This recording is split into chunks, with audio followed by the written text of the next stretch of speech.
Shri U കെയിൽ നിന്ന് രാഷ്ട്രീയ നിരീക്ഷകൻ അഡ്വക്കേറ്റ് ബൈജു തിട്ടാല കൂടി നമുക്കൊപ്പം ചേരുന്നു. Advocate Baiju Thittala, Arab Islamic summit കൂടുന്നു, ശക്തമായ ഒരു പ്രതികരണം കൊടുക്കുകയാണ്, അല്ലെങ്കിൽ ഒരു മുന്നറിയിപ്പ് കൊടുക്കുകയാണ്, ഇസ്രയേലിൽ നിന്ന് വരുന്നു.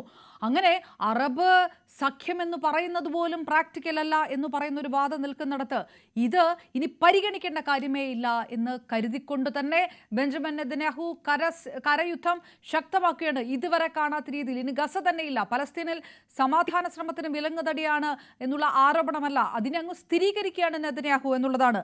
അപ്പോൾ വെറും ഒരു രാഷ്ട്രീയ പ്രസ്താവന മാത്രമാണോ ഈ അറബ് സമ്മിറ്റിൽ ഉണ്ടായത്? എങ്ങനെ ഇസ്രയേലിനെ പൂട്ടാൻ ഈ 57 രാഷ്ട്രങ്ങൾ ഒരുമിച്ച് ചേർന്ന ഈ അറബ് സമ്മിറ്റിന് കഴിയുമോ?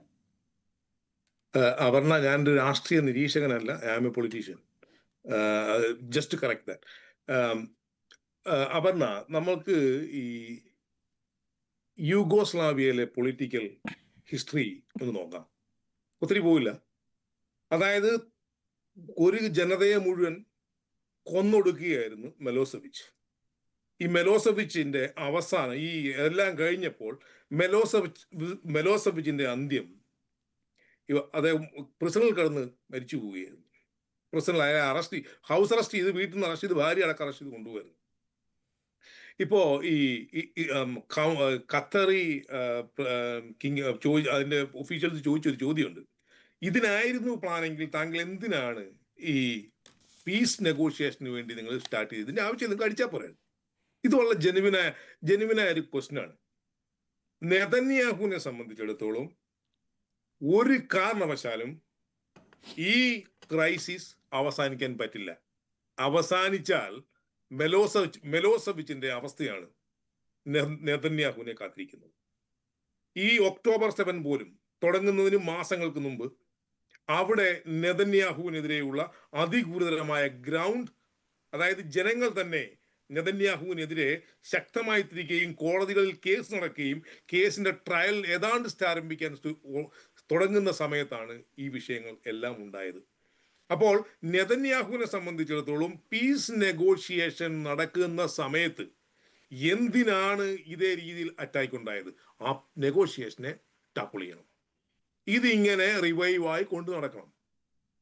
പിന്നെ ഇതിനെ എങ്ങനെയാണ് ലോകരാജ്യങ്ങൾ കണ്ടത്? ഫ്രാൻസ് തള്ളി പറഞ്ഞു. ഫ്രാൻസ് പറഞ്ഞ ഇറ്റ് ഈസ് അൺഅക്സെപ്റ്റബിൾ. സ്പെയിൻ പറഞ്ഞ എന്താണ്? അത് തന്നെ, ഇറ്റ് ഈസ് അൺഅക്സെപ്റ്റബിൾ. അമേരിക്ക മിണ്ടിയില്ലെന്നൊക്കെ പലരും പറഞ്ഞു. പക്ഷെ അമേരിക്ക മിണ്ടിയില്ല എന്നല്ല. സ്പോക്സ് പേഴ്സൺ പറഞ്ഞ എന്താണ്? It will lead in to a crisis of peace negotiation.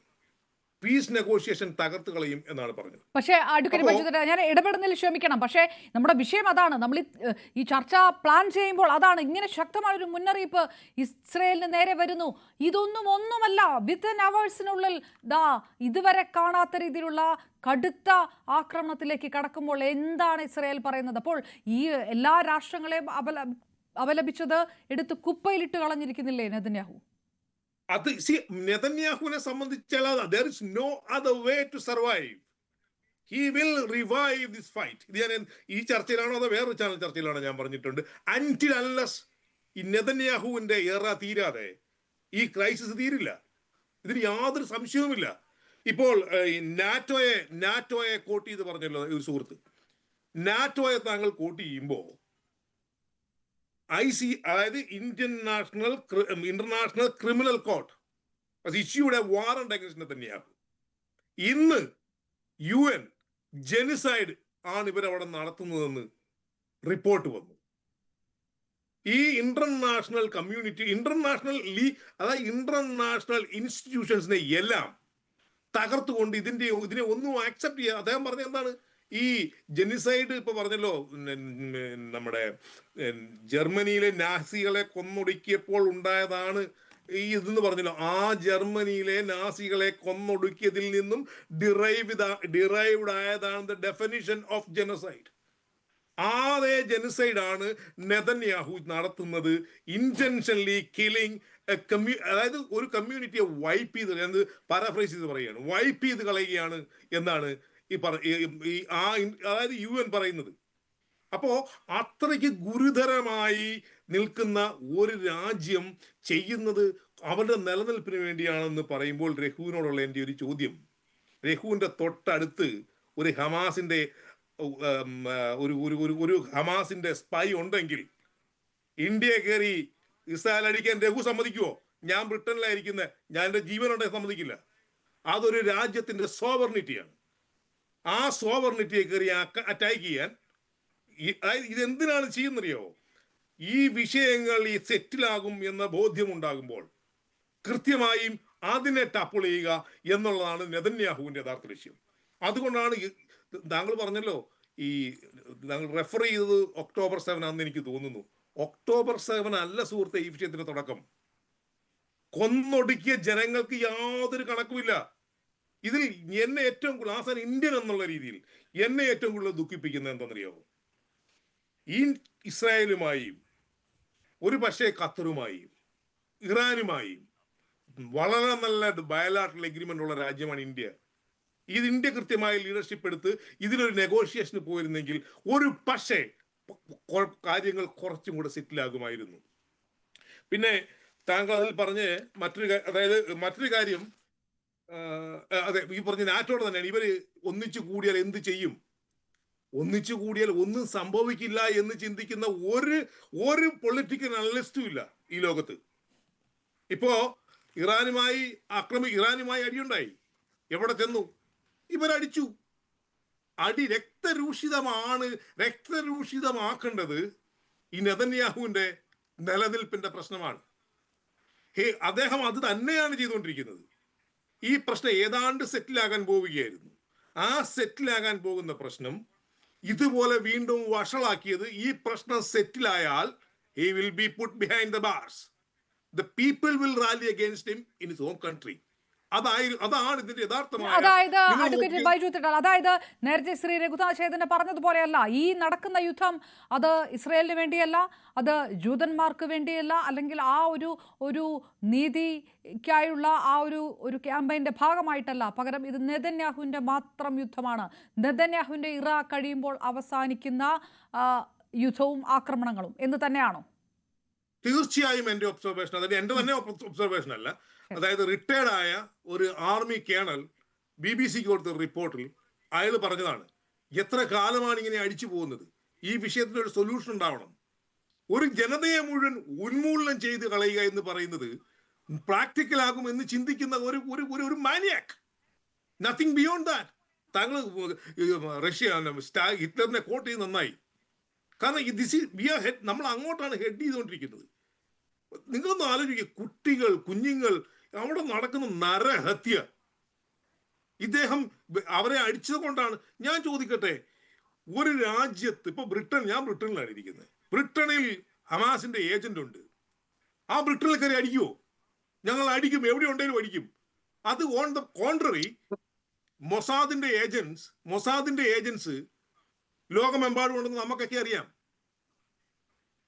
നമുക്ക് അടിക്കാൻ പറ്റുമോ അവരെ? പറ്റില്ല. I M A lawyer. Legally നമ്മൾ UN ഓൾറെഡി ഡിക്ലെയർ ചെയ്തിരിക്കുന്നു, they are the people who commit genocide. ICC international criminal court arrest warrant issue ചെയ്തിരിക്കുകയാണ്. ഒരു international ലോയും ഒരു ലീഗൽ ഇൻസ്റ്റിറ്റ്യൂഷൻസും എനിക്ക് ബാധകമല്ല എന്ന് ചിന്തിക്കുന്നയാളെ ഹീസ് ആൻ അബ്സല്യൂട്ട് ക്രിമിനൽ എന്ന് മാത്രമേ നമുക്ക് പറയാൻ പറ്റൂ.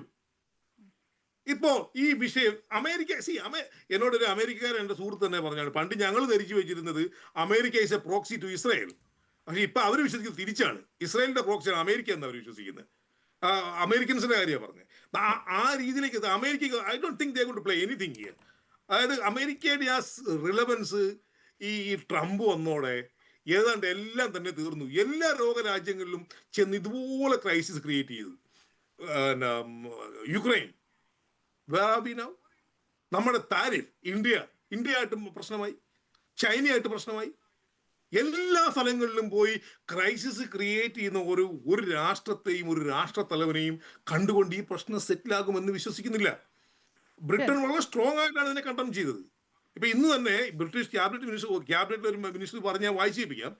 അതായത് it will only bring more bloodshed, kill more innocent civilians, endanger the remaining hostage.